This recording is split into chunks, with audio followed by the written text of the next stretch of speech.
सरकटा दानव एक भयावह कथा। एक बार की बात है, एक छोटे से गांव के पास एक घना जंगल था जिसे लोग मृत्यु का वन कहते थे। इस जंगल में कोई भी जाने की हिम्मत नहीं करता था क्योंकि वहां एक दानव का वास था। ये दानव साधारण नहीं था, वह सरकटा दानव था। कहा जाता था कि उसका सिर उसके शरीर से अलग था, फिर भी वह चलता फिरता और लोगों को अपनी शक्ति से डराता था। कहानी की नायिका मीरा गांव की एक बहादुर लड़की थी।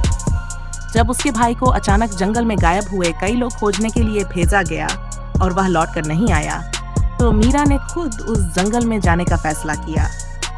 गांव वालों ने उसे मना किया, पर उसने अपनी दृढ़ता दिखाई। जब वह जंगल के गहरे हिस्से में पहुंची, वहां उसे अजीब सी खामोशी ने घेर लिया। अचानक पेड़ों के बीच से एक डरावनी गूंज सुनाई दी। आवाज किसी इंसान की नहीं थी, बल्कि वह सरकटा दानव था। उसके सिर और शरीर के बीच अजीब सी चमक उठी, मानो वह अपनी शक्ति से भरा हो। उसके शरीर ने उसकी तलवार को उठा लिया और वह मीरा की ओर बढ़ने लगा। मीरा को समझ में आ गया कि वह इस दानव से यूं ही नहीं बच सकती। उसने सुना था कि इस दानव की कमजोरी उसके इसमें छिपी है, जो कभी एक पुराने मंदिर में रखा गया था। वह दौड़ पड़ी, दानव उसके पीछे था।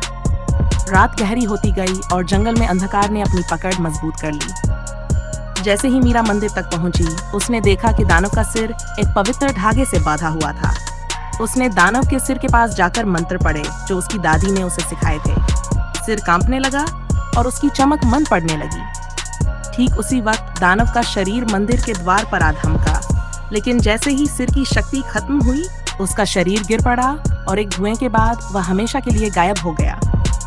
मीरा ने गांव लौटकर अपने भाई और अन्य लोगों को मुक्त करवाया और यह रहस्य सुलझाया।